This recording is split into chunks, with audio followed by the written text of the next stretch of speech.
before our next panel, I just want to thank a few of our in-kind partners, including Floofy's, Quinn, Tony's Truckle Lonely, My Moshi, Brass Roots, Swig, Cheese House, Daily Harvest, and Better Sour. I now get to turn to a fireside chat with somebody I've talked to a lot over the last couple of years to look at how retailers are making it easier for eaters to make choices that are good for them and the planet. So we have Jennings, the Stakeholder Relations and Brand Leader for Health and Sustainability at Ahold Delhaize USA. Thank you so much. Stephen, so nice to see you. It's good to see you, although it's a little strange. This is the first time I've been able to say hi to you today. I'm sorry, I've been up here. You've been a little busy. I've been a little busy and emotional. Now I'm better. Stephen, I want to ask you, what's the biggest opportunity you see in the retail space right now for decreasing food insecurity, increasing access to really good food? Yeah, so give you a quick little background. So I'm, full transparency, I am a grocery nerd at heart. I started 29 years ago as a bagger in one of our stores outside Philadelphia way back in the day. So I live and breathe food and people, and I love these conversations. So if you're not familiar with our companies, so we're Ahold Delhaize USA. I know that doesn't roll off the tongue, but we're the largest East Coast grocery retail group stretching from Maine to Georgia, over to Kentucky and Tennessee, and we're made up of 5 unique brands that serve the local markets in that space. So we have over 200,000 associates. We serve 30 million customers a week. So that's a little bit of an impact, right? So when we think about food and access, we have to remember that we're a traditional supermarket and we're all about choice. So I was listening to the Food is Medicine panel. I loved everybody on that panel. I could relate to everything they were saying, even this last group related to a lot of those topics. And at the end of the day, when you ask somebody what they should be eating, most people know the answer. But where the reality hits is when you or the customer walks into that grocery store and they're standing there in front of the product and it's a choice between A or B. What do you think is the driving factor when you're making your choice? Price. What do you think the second driving factor may be? Yeah, it's a lot of things, but like convenience tends to be one. But keep in mind and think of yourself.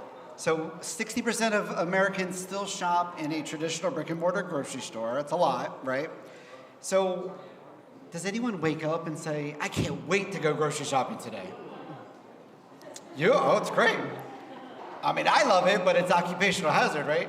But most people are trying to get in and they're trying to get out. And we put things all over the store to drive our customers to better for you choices or more nutritionally dense choices. That's kind of the lingo for today. And we even have programs in place to guide our customers to make a decision to purchase more nutritionally dense products. But it comes down to what you just said, it's that price.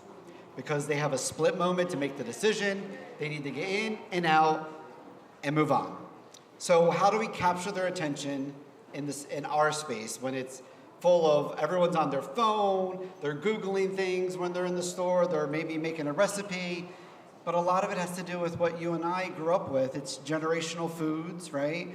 It's stuff that we know and love. I always use ketchup as an example. Like, I'm a craft person. Sorry, all other ketchup bakers, but like I still buy that. And it's not because of anything other than what I know and what I love, right? So we need to guide them through, whether it's through marketing efforts, whether it's through, we have an in-store nutritional guidance program called Guidance Stars, and it helps customers make decisions easily and accessibly, very quick, on the shelf tags in all of our stores based on what we call shopping the stars. So if something has 1, 2, or 3 stars in our store, that means it's more nutritionally dense than a product that doesn't have a star. And yes, there is an app. You're welcome to download it. It's free. It's called Guiding Stars. So that's one thing. But it sounds great, right?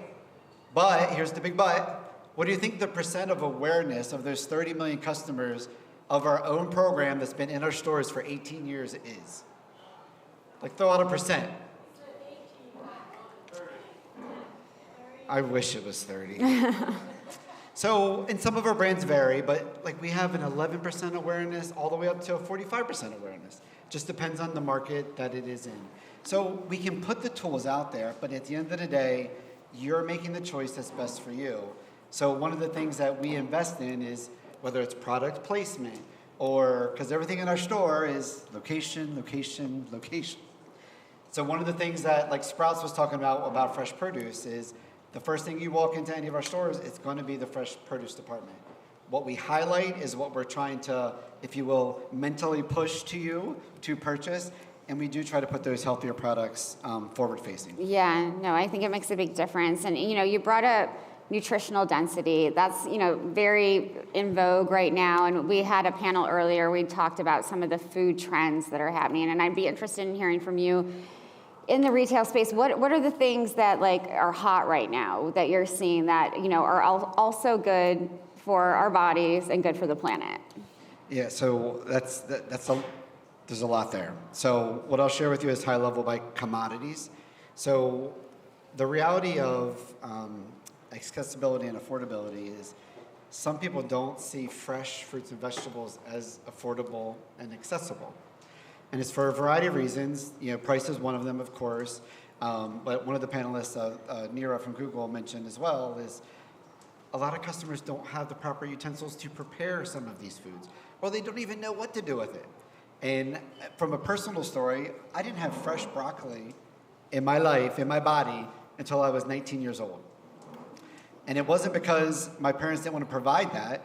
I am the oldest of 6 kids, and 6 of us are not going to eat that. So therefore, it's not affordable and accessible to our family. So therefore, we were stuck always eating corn, because that's what my mom knew we would eat, right? Sure. So what we see in the space is fresh fruits and veg continue to sell well. I mean, that's great, right? It's wonderful. It's a great driver for our business. But because we're in an inflationary period, as we all know, prices have gone up. So we're seeing a big shift to private brand products. And the good thing about in our world, so we pay a lot of attention around nutritional density for our private brand and own brand products. We actually even have financial targets that are tied to increasing what we call healthy sales. So that's always a motivator for sure. But what we're seeing is the rise of other options beyond fresh, and that is frozen. I can tell you I am a huge proponent of the steamable bag petite broccoli florets by Hannaford.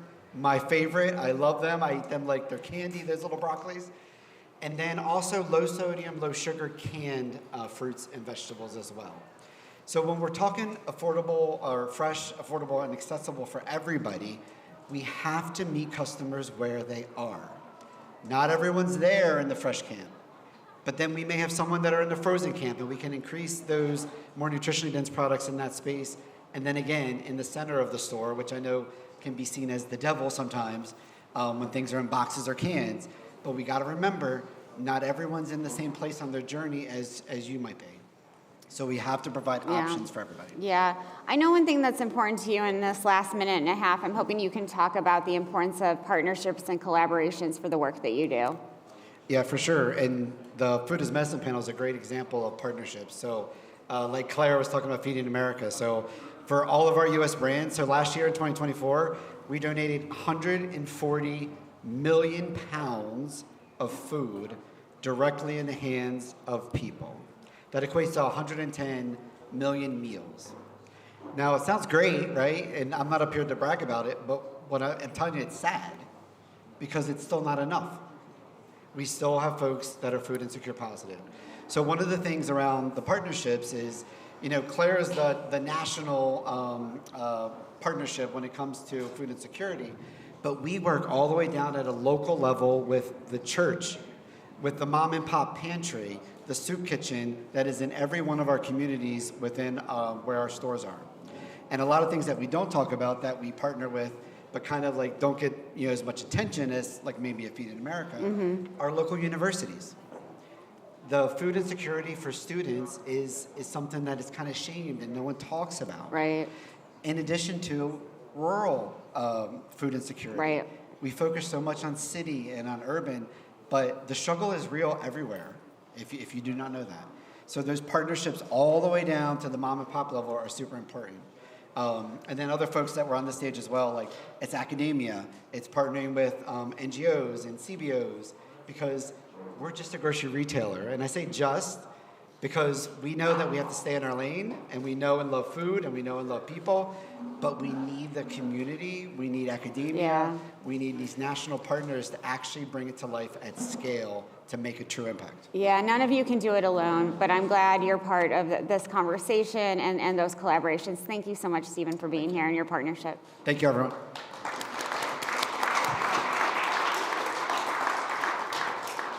Bigger round of applause for Stephen Jennings, please. In this next session, we're going to look at food system solutions that are being developed right here in Texas. As we get set up, I'm going to introduce our panelist, Chris Miller, who is the chair of the National Coalition for Community Capital. Give him a round of applause, even though he can't come on stage yet.